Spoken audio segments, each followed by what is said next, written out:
Pavarësisht mandateve të shumta që ka marrë Partia Socialiste, që ka grabitur Partia Socialiste, ju e dini shumë mirë që kur trashet, atëherë edhe këputet.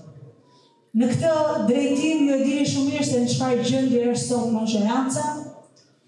Ju do të shikoni në ditët në vijim se si do të paraqitet para drejtësisë Edi Rama.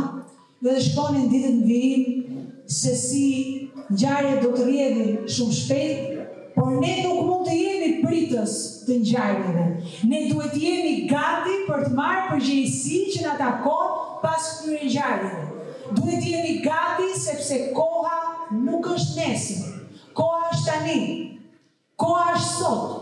Që nga kjo sallë ne të dalim të përgatitur, ne të dalim me moralin e kartës fituese e njerëzve që duhet i garantojnë gjithë qytetarëve që do të armëzojnë Edi Rama, që do të shkojnë me një qeveri teknike në zgjedhje dhe do të kenë mundësi që të fitojnë për shqiptarët, që të fitojnë për të qeverisur për ta, që të fitojnë që të tregojnë se Shqipëria bëhet, dhe shqiptarët nuk kanë pse ikin nga Shqipëria, sepse këtu mund të ndërtojnë të ardhmen e fëmijëve të tyre.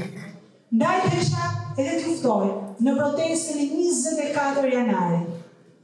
Ka dyshime për protesta.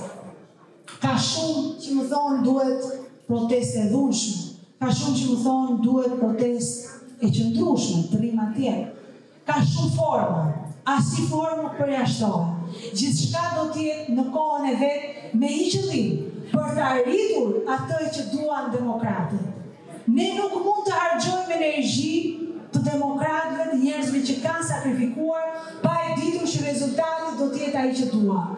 Ndaj më besoni, çdo gjë në kohën e dur, më besoni që ditë më të mira do të vinë për demokratët, më besoni që sakrifica juaj do të shpërblet, më besoni që unë forcën e marr nga ju, e marr nga kjo sallë, e marr nga qendresa juaj, e marr nga vota juaj, dhe gjithë bashkë do të arrijmë që Partinë Demokratike të Degës Saran ta kthejmë fituese dhe Partinë Demokratike të Shqipërisë ta kthejmë fituese.